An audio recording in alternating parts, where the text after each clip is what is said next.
Boeing, the federal government's second highest contractor in terms of money, brought in $111 billion last year. They paid their CEO, Dennis Muillenburg, over $23 million.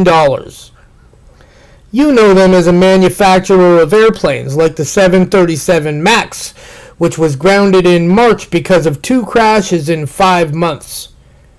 Boeing is also one of the world's largest weapons manufacturers and border security contractors. Boeing is one of the companies that has been lobbying for militarized borders and military interventionism overseas for decades. Boeing profits off the crimes going on at the border and profits off of war. And Boeing has made 19 donations to Mike Thompson, totaling $25,000.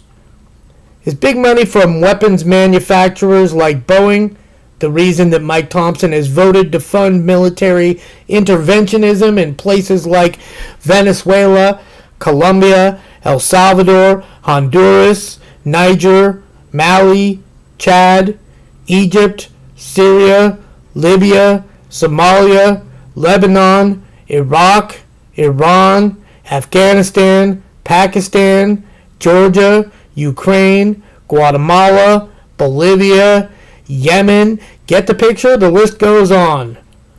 We need leaders who are not taking the money.